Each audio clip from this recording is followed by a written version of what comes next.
Welcome to Revenue Mind, a podcast that gives revenue leaders a platform to talk about mental health. I'm personally a big advocate of mental health and hope these insights, stories, and guts to open up, inspire, enlighten, and resonate with you. Now on to the episode. Hey everyone, welcome to another episode of Revenue Mind, a podcast where revenue leaders talk about all things mental health. I'm Julie, your host, and with us is Tim. Welcome, Tim. Hello, and thank you for having me. I'm really excited. So before we get started, why don't you tell us a little bit about yourself? So my name's Tim. I am the founder of a company called B2B Rizz, which is an ABM with LinkedIn ads consultancy for B2B SaaS. I started that about 8 months ago, but before that, I was the head of marketing for a performance marketing agency. I've been in B2B for really into B2B for probably 6 years, but before that I was in the B2C/B2B realm, been marketing, paid media all my life. And now I'm at that point where I'm a one-person shop and I'm loving it. That's awesome. Yeah, there's a big movement toward having your own thing. Big time. So on to the questions. Can you share a pivotal moment that challenged your mental well-being and how you navigated through it? Yes. So about 2 years ago now, I was at a company. My wife and I had a stillbirth. That would have been our first child. I've never dealt with anything like that. Luckily, I haven't dealt with a lot of death in my family either. So I've never dealt with anything like that. My wife hasn't obviously either. It was something I didn't know how to expect. And to be honest, I think I worked more to not think about it. In hindsight, I'm mad at myself for doing that. The company did give me some time off and all that, and they were very good about it, but I just sunk myself into working more just because I didn't know how to deal with it.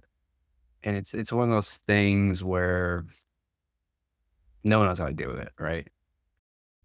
But I think it just taught me to think about everything outside of work. I've always been someone that loves to work. I like just doing things. Even if I'm on vacation, I'll check the Slack. I'll do all that stuff, and I'll justify it somehow. It was that point where after I worked even more, I realized that was a very silly mistake, and there's so much more outside of work. The interesting part of that is it actually makes, I would debate it makes you better at work once you have the things that you do outside of work. Thank you so much. And I'm so sorry for your loss. I think it's a really good point. I think it puts a lot of things into perspective. Some of us are very fortunate to be passionate about what we do, especially starting your own thing. And you're really good at it and you love it. And you're a VP. I know you joked about giving yourself your own title, which is awesome. I think that kind of stuff just makes you realize that there's a lot more to life than work. That makes a lot of sense. And so on to the next question. You're very funny. Your LinkedIn posts are, honestly, I try to figure out how you do your LinkedIn posts, like where you're talking to yourself. I think that's so cool. I'm like, how is he doing that? Your sense of humor has been a tool you mentioned in our prep call for managing tough situations. So how do you maintain a genuine connection with your audience? Yeah, I think the good thing is that the trying to be funny or the comedian part, the comic part or whatever you want to call it, it's my personality, luckily. So it's not like I have to try too hard to do that. It's just my personality. It's always been, even growing up, that's just how I coped with things. And that's how I've done things. Even in bad spots, there's times I shouldn't try to be funny. And that's what I do. It's also to find out the best thing all the time. But I think it helps me a lot because at the end of the day, it's just my personality, right? And I think people relate to the personality. And if it comes off authentic, they're going to be connected to that. I also have thought about this a lot, and a lot of the things I talk about. I can be serious at times, obviously, and talk about things that, things I know or things I think about. But there's also some topics that, because I'm using humor, I can make fun of them and call them out directly. But if I didn't use humor, it would probably come off in a different way. I think that it's been very helpful for me to call things out and not get a lot of backlash just because I'm coming at it from a humorous way, but also make fun of myself as well. For all the things I do make fun of, I also make fun of myself for doing those type of things as well. So that's where a lot of the experience comes from. And even tactically, I think the humor just helps me stick out sometimes too. I'm not good at talking on videos. I don't think they would get the engagement that they do if I didn't have a comedic way to them that also allows me to get my point across. Do you feel like you use humor to deflect? Oh yeah. No, no, I can't think of any good examples right now, but I'm sure I do. I know I do. It's just no, to answer your question 100%. Is that a good or bad thing? Probably not the best, but I think it is just something I've used as a coping mechanism for some situations. Got it. And a lot of us do. I feel like so many, you're definitely not the only one. But so many of us use humor as a coping mechanism. So thank you for being so open about therapy and our call. Would love to ask how it's influenced your leadership style and decision making in high pressure situations. Would love to get a sense of that from you. Yeah. Going to therapy for about 2 years. I've definitely done some therapy just for me and like a therapist. But a lot of therapy I go to is actually couples therapy. And I think that's been the most helpful because I might come off in my videos like I talk a lot, but I don't think you've ever seen me event. I actually do not, I cannot go up to people I don't know. It's just not my thing. My videos might show that I would be talkative or whatever, but I'm not. I'm very quiet person. I'm very self-reserved. So the therapy, I think, has helped me be more open in talking about certain things that I might just have just not even said. It's not like I'm not being honest. It's just I wouldn't have said anything because I didn't want to bring it up or whatever it is. I think it's been helpful and very helpful in like leadership because it's all communication. So at the end of the day, I think the therapy has helped me a lot in the last 2 years, especially with communication with my wife, with my family, friends, and then also in the workplace. Now, I mentioned I'm a one person shop, but I do have virtual assistants and I work with a couple of freelancers. And that communication is super, super important. I think that's helped me understand how to communicate, not only just communicate, but communicate in an effective way. That's amazing. And it's so interesting because you're right. Looking at your videos, you'd think you'd be like this chatterbox. I'm naturally introverted myself, actually. I tend to listen rather than talk. Yeah, me too. Yeah, yeah. And I read somewhere that the leaders that are the best leaders are the ones that listen. Yeah. No, and that's a really good thing, right? But sometimes you do need to communicate that, right? Wait, Exactly. I think sometimes I would listen too much, and that's obviously a good thing, right? To understand and listen. But if you can't communicate to the next person or the next team member, there's a gap there. Yeah, it's like telephone. How are you gonna do it? Especially if you're giving feedback and things like that. If you're not, I've caught myself not give people feedback because I didn't want to communicate, right? And I know that's hurting them because that's how you learn, right? Is you get feedback, constructive feedback. Obviously, if you're berating someone, it's not going to be helpful, but yeah, if you how you communicate feedback and how you communicate to people, it's going to be super helpful for you. And Definitely. So shifting a little bit, what's your strategy for balancing productivity with mental health? I don't think I have a good way of balancing it because I'm not a 9 to 5 person. I just can't. I have to take care of the baby at 10 a.m. or 3 p.m., whatever that is. But being able to prioritize the important tasks for clients and just internally has been super, super important. I think what has really been interesting is how many things I really shouldn't or need to do that I was doing just because it seemed like I needed to do them. I think that was even the biggest shift from working for a company to owning my own thing where I can make all the decisions. There are so many things I really did not have to do with that company. There's tons of company I've worked with or been a part of uh, that really don't impact anything, but you have to because it's a bigger company or it's just part of the culture or whatever that is. And obviously at the end of the day, that's super helpful for your mental health is if you can do more with less essentially and use that other time for family, for things outside of work, that's super, super important. Yeah, that's a great point. It's funny, so I was the kind of person, I was 20 and I called 50 record labels until I got a record label to hire me as an intern. I was a little bit insane, but that was back when people actually picked up the phone. But I think what I realized as I've gotten older is, and we talked about a little bit before, is like realizing there's more to life than work. And I think, and especially I think for you and for others that are parents, you bring this human into the world, and you're like, wait a second, I want to spend time with you. I want to see you grow up. I found out. I originally thought I wasn't able to have kids. I thought I was going to need a surrogate, and I recently found out that I can have kids. That was very mind blowing because for 10 years I thought I couldn't have kids. I was like, yeah, I'm gonna get a surrogate and all this other stuff.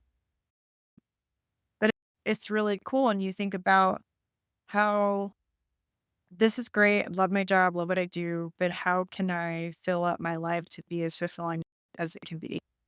Wow. I don't know if you say congrats to that, but that's I don't know what you say to that. it's it's amazing. Thank you. Yeah. I was under this impression for 12 years, and I literally just found out 3 months ago. So I appreciate that. Yeah. This is actually the first time I've talked about it on a podcast. That's amazing. Yeah, me too. So shifting a little bit, just want to get on the revenue train. So how do you maintain resilience when chasing aggressive growth targets? The answer is almost like you have to be resilient because you're not going to hit the growth goal. Like if they're huge growth goals, you're not going to hit them without being like super resilient. And so that could be that could be calling 50 record labels to get an internship or 50 record labels to get the deal, whatever that is. Like you have to be, if you're going to hit aggressive growth goals, you have to be resilient and you have to think differently. That's how you build these massive companies. But I will say one thing, it's counterintuitive, but you almost need to give you and your team time to be creative to be able to hit these growth goals or crazy, aggressive growth goals. Because the only way you're going to hit them is if your team could be creative, but you need to give them time to be creative. If you can, you should 100% give your team or yourself more time to be creative so you can actually think about how you're going to hit these growth goals and actually do it. Because without that time to be creative, it's going to be very hard. That makes sense. And where do you think your resilience comes from? I think it comes from passion. Think about it. Being passionate to do something for me, I'm a very curious person. And when I'm testing new things, when I'm trying new things, I love to travel because I'm curious and I love to see new things. That passion, I think, keeps me to be resilient. It's what keeps people to be resilient. Because if those growth goals, you see this all the time. If it's just about the money, people are going to quit. But if you're passionate about something, obviously you get compensated as well, then they'll be resilient and they'll just keep driving. It's really true. If you really want something, and you're super passionate about it, you just go for it. If I'm not into something, it's really hard for me to get into it. I don't know about you, but for me at least, like 100%. getting Yeah. into something, like when a book doesn't catch your attention in the first sentence. Yeah, I agree. At least for me, for things like that, sometimes I found I need to, like, so for example, as a book, if I see it and I'm like, "Oh, this is great," I need to act on it quick because sometimes that passion could change. But if you act on it quick or, "Oh, I should try this," you act on it quick, you might start to see why it's great or not. Maybe it's not, and you just stop it. But if it's something like a project, then you start to see the traction on it, and you start to see, you get those kind of those firing, and you just see, "Oh, this is cool. This is, oh, I'm trying this," and you start to see that progression. Then you can keep going. There's so many things I've taken a screenshot of, or I just said, "I'll do it later," and I just never do it because I lose the passion, or I just decide I don't have time for it, or whatever it is. But if I start it, I'm more likely to finish it because you start to see that traction. Yeah, it's a really good point. I think when you start something, it's a lot of people want to finish it. That's awesome. So back to humor. Do you have an example where humor positively impacted your work environment, whether in team dynamics or client interactions? Love to hear about that. I think it's hard to say if there's a specific time because that's, again, it's my personality, right? So I think if I can make someone laugh in a call, if I can bridge the gap with humor or something like that, it just builds that relationship with clients and coworkers. I think that type of thing is just ingrained in what I do. So I think it's just super important overall. There's definitely been times where we've had meetings where it's like a bad meeting. We're not hitting the goals or something happened. And then I say something that might be a little bit funny or something like that. It kind of relieves the tension, but that's what I try to do, right? I think it's just something I try to do with all meetings. Like I just had a client meeting today. First 12 minutes, we're just talking and laughing. And I think that stuff's super important to break the ice. For me, that's what I find works well. So I always try to, now I think about it, I always try, especially for new clients or meeting someone new, I try to break the ice with some sort of humor in some way. I think that's just super helpful. Love that. I think those are very valid points. On to your new fatherhood. So, how has balancing your joys and challenges, excuse me, of parenthood with the demands of a new Reverend leader? Have you dealt with that? Yes, every day, I would say. To me, there's no good rhythm on how it works. It's more because the baby's not predictable, right? The baby can cry or he needs something. So it's not predictable, but I would say what I've learned to do is build in times in my schedule, having as least amount of needs as possible so I can cater to the baby and the family and then work my schedule around that. I think that's just how it works best for me. I know some people have set schedules and all that. I don't think that works for me. I can't physically do that. There's sometimes I'm doing something at 9 p.m. There's sometimes I'm doing something at 6 a.m. Sometimes I'm sleeping in and I don't do any of that. And I just work at 10. Sometimes I work on the weekends. It just depends on what's going on. But even to one of your questions, I've gotten to the point where I can be more productive in less time because you almost have to. And I think that's just made me a better leader because, well, I could prioritize what's best. And actually, the thing that's really taught me is, and this is less about the baby, which is the reason I have less time, is that it's taught me about delegation because it's forced me to delegate more. And I think, and saying no more. I think that's just made me a better leader because I was very bad at delegation, actually. Flaw in my style. That's really great to hear. Prioritization is really tough for a lot of people. And it sounds like having a baby really set your priorities straight. Yeah. It just taught me how much time I spent on stupid stuff before. Mhm. Yeah, exactly. Like how precious, what did I always say? Time is the most precious commodity. Yeah. Often pivoting a little bit. Do you have any daily habits or rituals that help your mental health and your busy schedule, especially being a father? Yeah. This has obviously changed because I can have less of a schedule, but I'm a morning person for the most part. Ideally, I can get some sort of activity in the morning, whether it's working out or running, or I played lacrosse all my life. So even just shooting in the backyard or taking the dog out, something where I'm being active has always been helpful just to clear my mind and also just get me ready for the day. And then just, I used to meditate more. Once in a while, I can do it.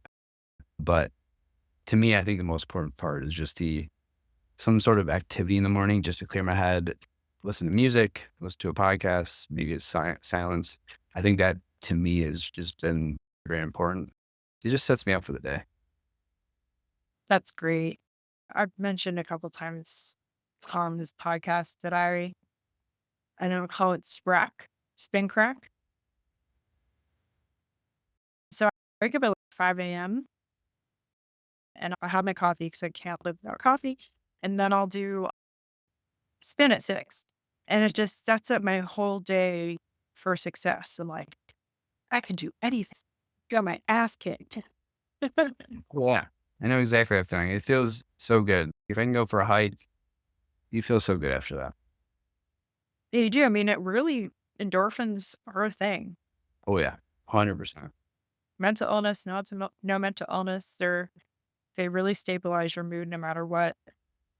Last question before we see where to find you, and I'll put the show notes and everything, but could you recount a moment of vulnerability in your leadership role and how you managed it both personally and professionally?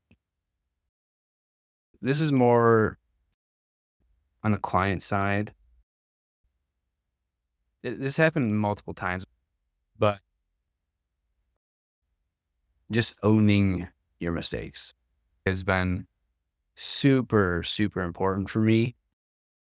I've gotten surprisingly well feedback on it. It's weird way to say it, but just owning your mistakes and not trying to lie about it or work around it or blame someone else, even if it is someone else's fault, just owning your mistakes has been super, super important for me. One, it saves me a lot of time not trying to figure out some sort of scheme on how it's not my fault. And then two, I think people trust you more when you do that. And as an example, one of the clients I had, I made a big mistake on the spend. We overspent about 2 or 3 times their budget. Whose fault it was? It doesn't matter. It was my fault in that. So I owned it, told them what was wrong. I have a kind of process for this is like, all right, here's what happened. Here's the percentage of what was over or under. And then here's what we can do next, like 2 to 3 options on, all right, here, and then my recommendation. But just owning it up front and as soon as possible, I think is just very relieving. Now, I want to be very clear. Very scared to do in the first few times when you just own it and act like it's all your fault. But once you start to do it, you will feel a lot better and you'll feel like you can make mistakes and move past it because you see how they react to you. There's going to be some people that they're going to backlash at you and it's, you just figure out what's next. But for the most part, at least for the people I work with and in B2B, everyone's pretty understanding. We all have something, right? We're all fighting. Yeah. To agree with that with accountability, Yeah. It's great. it's huge. It's just if you're able to, it's really hard to say I was wrong or I, for lack of a better word, fucked up. But if we do it, I feel like it makes us better humans, even outside of work. Oh yeah. Yeah. It's just owning it. And I think it definitely just makes you a better human overall, but I keep coming back to this. I feel better because I'm not worrying about it. I just own it and then it's over. If I let it stew, it'll just be stewing in my head for however long. And then it's just going to consume me. I just know, all right, this happened. Here's the next step. And that's it. It's not like you're making up some sort of story and then hoping it doesn't get caught. I think it's just way better. Exactly. And the lies can just keep piling on top of each other and it makes your anxiety like it's big ball of doom. I Love know it. it's totally get that. This was awesome. Thank you so much. Where can we find you? Best place is LinkedIn for sure. I just type in Tim Davidson. I have a blue background, glasses, or B2B B2BRIZZ.com. Those are the Awesome. best. We have matching glasses today. That's right. Thank you so much. Really appreciate it. Thank you for having me. This is awesome. Thanks for listening to Revenue Mind. If you enjoyed what you heard, leaving a review would be super helpful in getting this out into the world. If you're looking for support, you can join our Slack community that focuses on mental health for professionals. Just DM me on LinkedIn, I'll send you the invite. See you next time.